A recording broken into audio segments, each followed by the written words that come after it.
नमस्कार मित्रों, मैं डॉक्टर राधा कृष्ण आपका स्वागत करता हूं, आपका अभिनंदन करता हूं आपके अपने यूट्यूब चैनल एस्ट्रो एडवाइज़र में।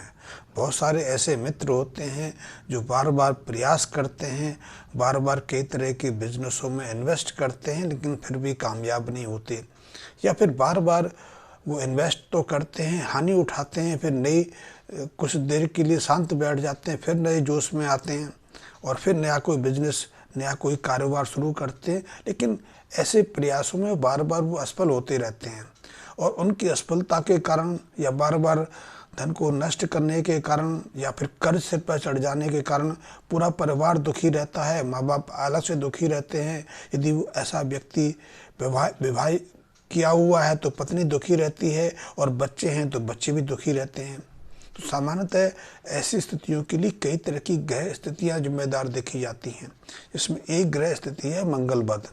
यदि मंगल किसी जातक की जन्म कुंडली के चौथे भाव में बैठा हुआ है तो चौथे भाव का मंगल जो अति नीच प्रभाव देता है, क्योंकि चौथे भाव का मंगल एक तो मांगलिक दोष बना देता है। मांगलिक दोष अकेला एक ऐसा दोष है जो व्यक्ति को किसी की बात मानने में या किसी के अनुसार चलने से ही रोकता है और ऐसा व्यक्ति मनमर्जी करता है। फिर मनमर्जी करके वो अपने माँ बाप से लड़ता है, क्योंकि उसके दिमाग में एक सनक बैठ जाती है कि वो कुछ नया काम करेगा। नए काम के लिए वो अपने माँ बाप से लड़ पड़ता है, बार बार झगड़ा करता है, माँ बाप को प्रेशराइज करता है, उनसे धन लेता है, फिर कोई नया काम शुरू करता है। लेकिन मंगल बद यानी चौथे भाव का मंगल उनको किसी काम में कामयाब नहीं होने देता। फिर वो लुट पिट कर नुकसान करके फिर घर वापस आता है, फिर माँ बाप को देखता है, फिर माँ बाप के सामने जुगत लड़ाता है, अन्य विनय करता है, या फिर उन्हें फिर ब्लैकमेल करके फिर धन लेकर फिर कोई नया काम शुरू करता है। और ऐसे देखने में आया है कि ऐसा व्यक्ति काफ़ी समय तक, जब तक कि वो उपयुक्त उपाय के माध्यम से अपने मंगल बध को शुभ नहीं बना लेता, ऐसी स्थिति से गुजरता रहता है। मेरे पास ऐसे बहुत सारे जातकों के, बहुत सारे मित्रों के ऐसे केस आते रहते हैं। वो अपनी समस्या का निराकरण चाहते हैं और उनकी समस्या का निराकरण सहजता से हो जाता है यदि मंगल बध का उपाय कर दिया जाए।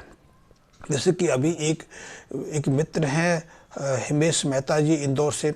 उन्होंने लिखा है कि वो बहुत कर्जदार हैं, क्योंकि उन्होंने बार बार कई तरह के व्यवसायों में, कई तरह के कारोबार में अपना भाग्य आजमाने का प्रयास किया, लेकिन हर बार वो नुकसान उठा के घर बैठ गए और उसके कारण वो अपने माँ बाप से अपना हिस्सा लेकर भी नष्ट कर चुके हैं। उन्हें अपना भविष्य जो अंधकार में दिखाई दे रहा है और उनके सिर पर कर्ज का बोझ भी है। तो हिमेश जी ने अपनी डिटेल्स भी भेजी हैं। तो हिमेश जी, मैं आपकी डिटेल के अनुसार बताऊं कि आपकी जन्म कुंडली में कई अशुभ योग हैं जो व्यापार में कई तरह की विघ्न बाधाएं खड़े किए हैं।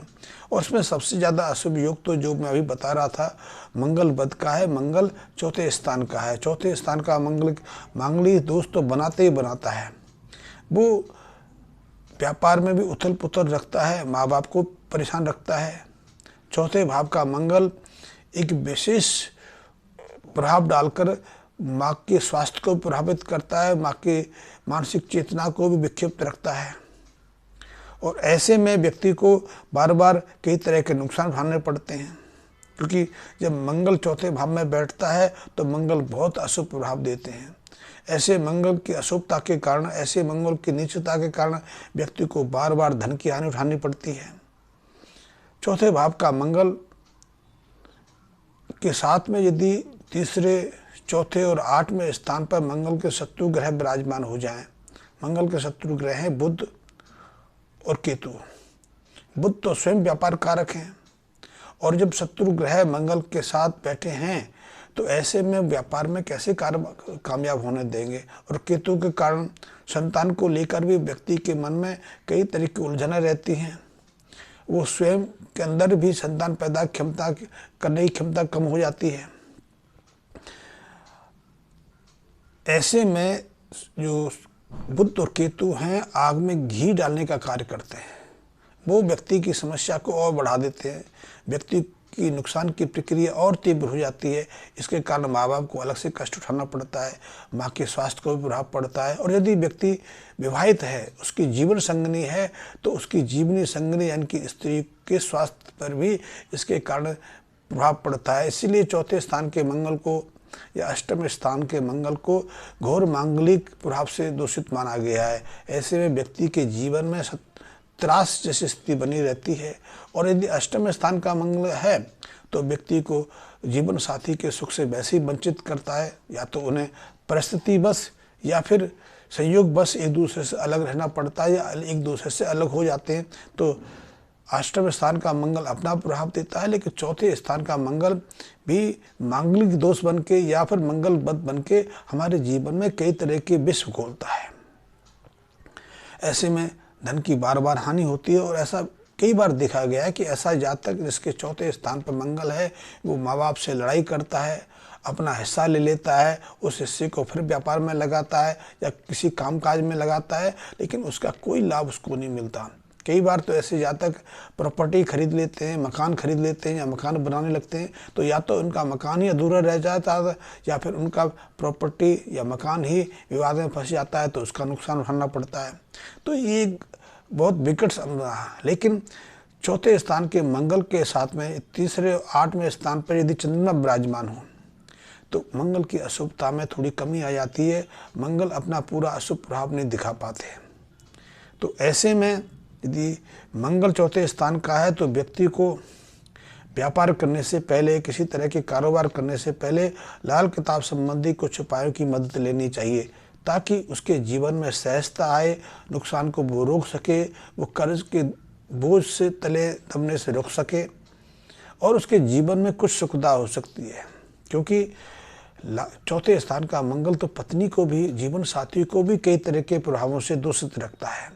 तो इससे बचने के लिए ऐसे जातकों को सबसे पहले तो एक काम करना चाहिए, क्योंकि चौथे स्थान के कारण जीवन साथी को ही नुकसान नहीं पहुंचता, बल्कि जो जीवन संगनी है उसकी माता को भी, यानी कि सास को भी कई तरह की परेशानियों का सामना करना पड़ता है। स्वयं जातक की माँ भी या तो जातक के कारण या आर्थिक स्थिति के कारण या फिर स्वास्थ्य के कारण कई तरह की यातना झेलती है। तो ऐसे जातकों को सबसे पहले 43 दिन लगातार 400 ग्राम गुड़ की रेवड़ियाँ लेकर, क्योंकि मंगल को शांत करना है, मंगल बद को सहज बनाना है, तो मंगल के उपाय करने बहुत आवश्यक हैं। तो उसके लिए सर्वोत्तम सबसे सहज उपाय है कि 400 ग्राम गुड़ की रेवड़ियाँ लेकर उनको निरंतर 43 दिन लगातार या तो किसी मंदिर में देना चाहिए या उनको जल प्रवाह करते रहना चाहिए। इस उपाय को करने से मंगल बद की जो कटुता है काफ़ी हद तक शांत हो जाती है। इसके साथ में यदि संभव हो पाए तो 3 धातु की अंगूठी या 3 धातु को कड़ा बनवा के अपने दाहिने हाथ में या दाहिने हाथ की रिंग फिंगर में आराम का उंगली में धारण करनी चाहिए। इससे भी मंगल बद के अशुभताओं को शांत करने में मदद मिलती है। साथ ही 7 मंगलवार 400 ग्राम चावल लेकर उसको दूध से धो लें और उसके बाद इन 400 ग्राम चावलों को 7 दिन लगातार जल प्रवाह करते रहें। इससे भी मंगल बद की या चौथे स्थान के मंगल की अशुभता को शांत करने में काफ़ी मदद मिलती है।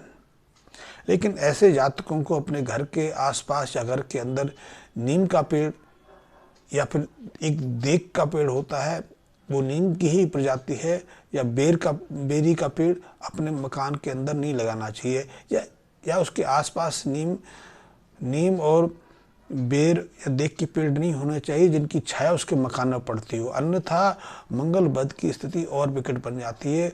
और ऐसे में जीवन साथी या माता के स्वास्थ्य पर ही नहीं, जीवन पर भी कई तरह के खतरे मर जाते हैं। खुद व्यक्ति कर्ज के बोझ से इतना दब जाता है कि उसे बाहर निकलने की संभावना ही नहीं बचती है। तो ऐसे में मंगल बद की अशुभता और गहरी ना बने और अशुभ ना हो तो कम से कम 2 काम तो करने चाहिए कि यदि घर के जो आपका घर का प्रांगण है उसमें नीम का पेड़ हो या बेरी का पेड़ हो तो उसको हटवा दें। मंगल बद के संबंध में जो मैंने उपाय बताए उनको करें। उन उपायों को करने से भी कई तरह की सहजताएँ, कई तरह की सामान्य स्थितियाँ बन जाती हैं। और हमेशा आप भी इन उपायों को करके देखिए। यदि आपके सामने ऐसी स्थितियाँ बन गई हैं तो इन उपायों को करके देखिए, निश्चित रूप से आने वाले 3-4 महीने के अंदर अंदर आपके जीवन में सहजता आ जाएगी। लाल किताब को लेकर कई तरह की गलतफहमियाँ रहती हैं, तो उसको जान लेना, उसके अनुसार उपाय करना बहुत महत्वपूर्ण है। और इसकी जानकारी मैं अगले वीडियो में आपको दूंगा। आप उसको देख लेंगे तो शायद आपको लाल किताब के उपाय करने का एक अच्छा मार्गदर्शन मिल जाएगा। और ये